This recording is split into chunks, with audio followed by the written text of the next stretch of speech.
KaraokeBooks. The War of the Worlds. Written by Herbert George Wells. Chapter 15. What had happened in Surrey. It was while the curate had sat and talked so wildly to me under the hedge in the flat meadows near Halliford, and while my brother was watching the fugitives stream over Westminster Bridge, that the Martians had resumed the offensive. So far as one can ascertain from the conflicting accounts that have been put forth, the majority of them remained busied with preparations in the Horsell pit until 9 that night, hurrying on some operation that disengaged huge volumes of green smoke. But 3 certainly came out about 8 o'clock, and, advancing slowly and cautiously, made their way through Byfleet and Pierford towards Ripley and Weybridge, and so came in sight of the expectant batteries against the setting sun. These Martians did not advance in a body, but in a line, each perhaps a mile and a half from his nearest fellow. They communicated with one another by means of siren-like howls, running up and down the scale from one note to another. It was this howling and the firing of the guns at Ripley and St. George's Hill that we had heard at Upper Halliford. The Ripley gunners, unseasoned artillery volunteers who ought never to have been placed in such a position, fired one wild, premature, ineffectual volley, and bolted on horse and foot through the deserted village, and the Martian walked over their guns serenely, without using his heat ray, stepped gingerly among them, passed in front of them, and so came unexpectedly upon the guns in Painshill Park, which he destroyed. The St. George's Hill men, however, were better led or of a better mettle. Hidden by a pine wood, as they were, they seemed to have been quite unexpected by the Martian nearest to them. They laid their guns as deliberately as if they had been on parade, and fired at about 1,000 yards range. The shells flashed all round the Martian, and he was seen to advance a few paces, stagger, and go down. Everybody yelled together, and the guns were reloaded in frantic haste. The overthrown Martian set up a prolonged ululation, and immediately a second glittering giant, answering him, appeared over the trees to the south. It would seem that a leg of the tripod had been smashed by one of the shells. The whole of the second volley flew wide of the Martian on the ground, and, simultaneously, both his companions brought their heat rays to bear on the battery. The ammunition blew up, the pine trees all about the guns flashed into fire, and only 1 or 2 of the men who were already running over the crest of the hill escaped. After this it would seem that the 3 took counsel together and halted, and the scouts who were watching them report that they remained absolutely stationary for the next half hour. The Martian who had been overthrown crawled tediously out of his hood, a small brown figure, oddly suggestive from that distance of a speck of blight, and apparently engaged in the repair of his support. About 9 he had finished, for his cowl was then seen above the trees again. It was a few minutes past 9 that night when these 3 sentinels were joined by 4 other Martians, each carrying a thick black tube. A similar tube was handed to each of the 3, and the 7 proceeded to distribute themselves at equal distances along a curved line between St. George's Hill, Weybridge, and the village of Send, southwest of Ripley. A dozen rockets sprang out of the hills before them so soon as they began to move, and warned the waiting batteries about Ditton and Esher. At the same time 4 of their fighting machines, similarly armed with tubes, crossed the river, and 2 of them, black against the western sky, came into sight of myself and the curate as we hurried wearily and painfully along the road that runs northward out of Halliford. They moved, as it seemed to us, upon a cloud, for a milky mist covered the fields and rose to 1/3 of their height. At this sight the curate cried faintly in his throat, and began running, but I knew it was no good running from a Martian, and I turned aside and crawled through dewy nettles and brambles into the broad ditch by the side of the road. He looked back, saw what I was doing, and turned to join me. The 2 Martians halted, the nearer to us standing and facing Sunbury, the remoter being a grey indistinctness towards the evening star, away towards Staines. The occasional howling of the Martians had ceased. They took up their positions in the huge crescent about their cylinders in absolute silence. It was a crescent with 12 miles between its horns. Never since the devising of gunpowder was the beginning of a battle so still. To us and to an observer about Ripley it would have had precisely the same effect. The Martians seemed in solitary possession of the darkling night, lit only as it was by the slender moon, the stars, the afterglow of the daylight, and the ruddy glare from St. George's Hill and the woods of Payne's Hill.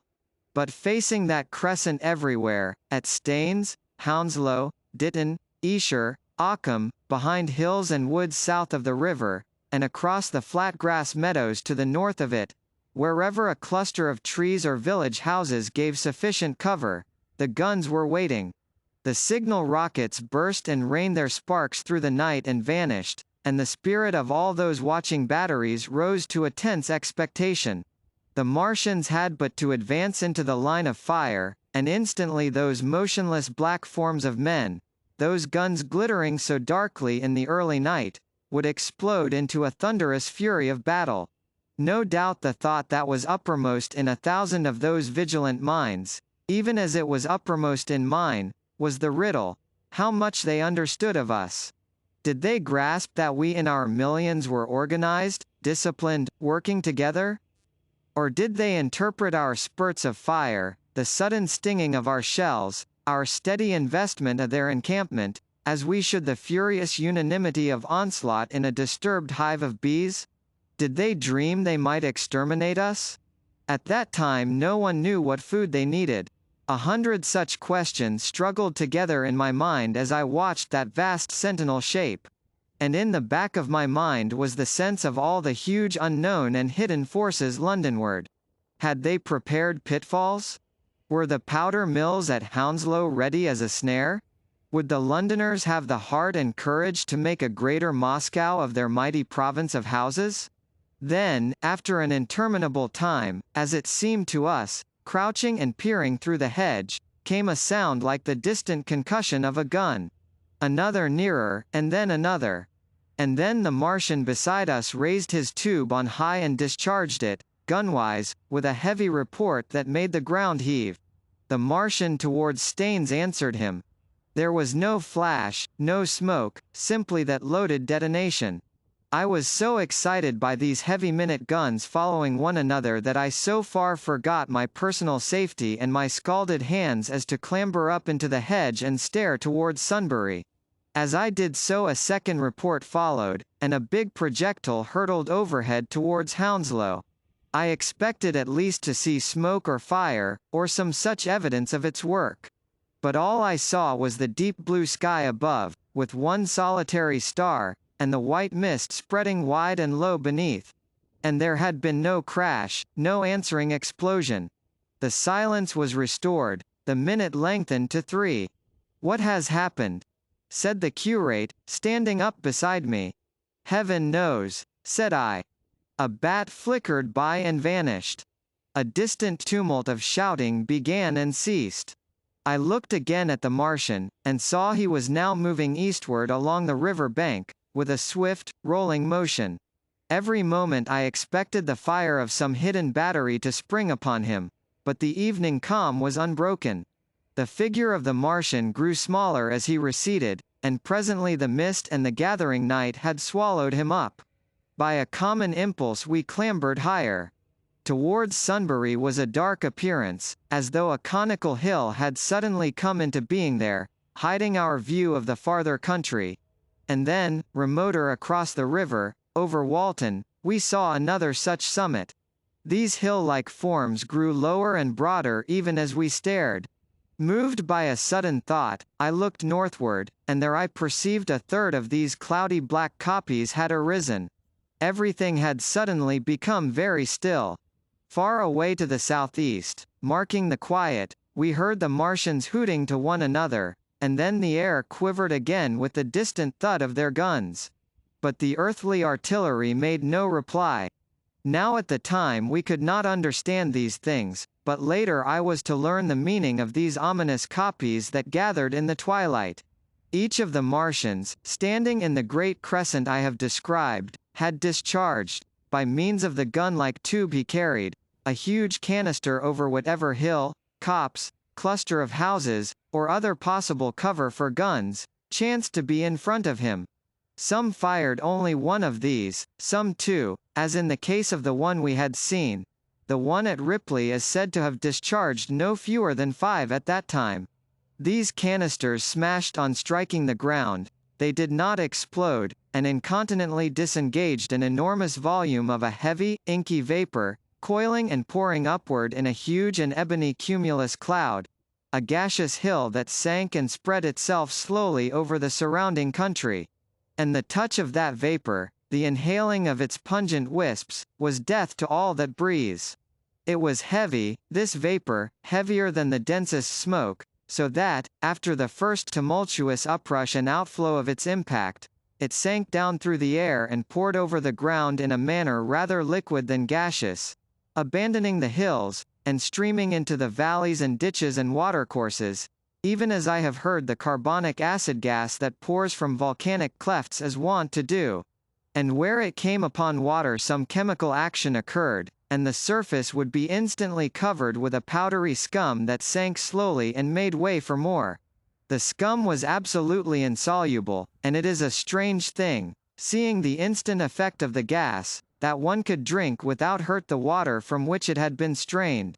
The vapor did not diffuse as a true gas would do. It hung together in banks, flowing sluggishly down the slope of the land and driving reluctantly before the wind, and very slowly it combined with the mist and moisture of the air, and sank to the earth in the form of dust. Save that an unknown element giving a group of 4 lines in the blue of the spectrum is concerned, we are still entirely ignorant of the nature of this substance.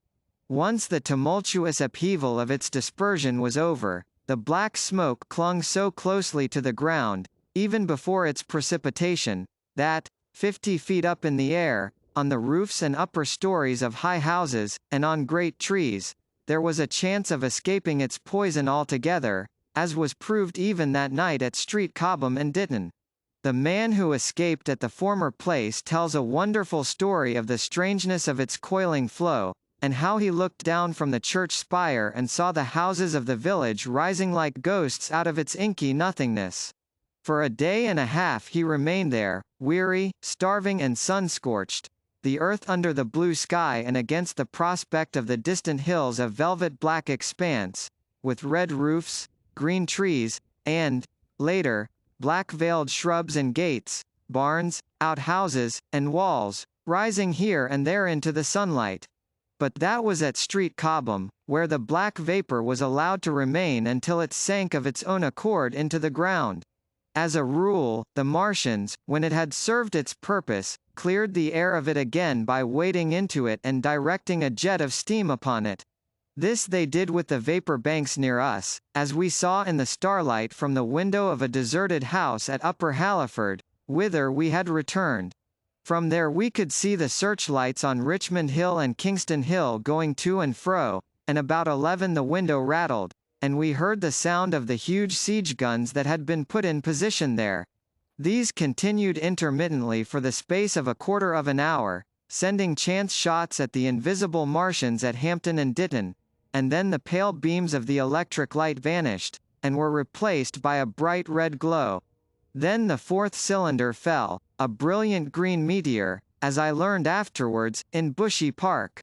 Before the guns on the Richmond and Kingston line of hills began, there was a fitful cannonade far away in the southwest, due, I believe, to guns being fired haphazard before the black vapor could overwhelm the gunners. So, setting about it as methodically as men might smoke out a wasp's nest, the Martians spread this strange stifling vapor over the Londonward country. The horns of the crescent slowly spread apart, until at last they formed a line from Hanwell to Coombe and Maiden. All night through their destructive tubes advanced. Never once, after the Martian at St. George's Hill was brought down, did they give the artillery the ghost of a chance against them.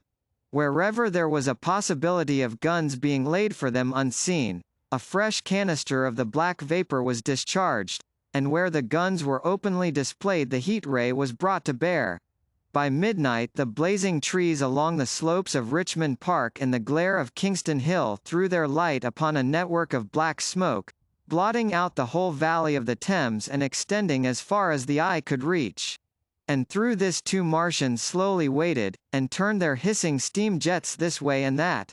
The Martians were sparing of the heat ray that night, either because they had but a limited supply of material for its production or because they did not wish to destroy the country, but only to crush and overawe the opposition they had aroused. In the latter aim they certainly succeeded. Sunday night was the end of the organized opposition to their movements. After that no body of men could stand against them, so hopeless was the enterprise. Even the crews of the torpedo boats and destroyers that had brought their quick firers up the Thames refused to stop, mutinied, and went down again. The only offensive operation men ventured upon after that night was the preparation of mines and pitfalls, and even in that men's energies were frantic and spasmodic. One has to imagine, as well as one may, the fate of those batteries towards Esher, waiting so tensely in the twilight. Survivors there were none. One may picture the orderly expectation, the officers alert and watchful, the gunners ready, the ammunition piled to hand, the limber gunners with their horses and wagons, the groups of civilian spectators standing as near as they were permitted, the evening stillness, the ambulances and hospital tents, with the burned and wounded from Weybridge, then the dull resonance of the shots the Martians fired, and the clumsy projectile whirling over the trees and houses and smashing amid the neighboring fields. One may picture, too, the sudden shifting of the attention, the swiftly spreading coils and bellyings of that blackness advancing headlong, towering heavenward, turning the twilight to a palpable darkness, a strange and horrible antagonist of vapor striding upon its victims, men and horses near it seen dimly, running, shrieking, falling headlong, shouts of dismay, the guns suddenly abandoned, men choking and writhing on the ground, and the swift broadening out of the opaque cone of smoke. And then night and extinction, nothing but a silent mass of impenetrable vapor hiding its dead. Before dawn the black vapor was pouring through the streets of Richmond, and the disintegrating organism of government was, with a last expiring effort, rousing the population of London to the necessity of flight. KaraokeBooks.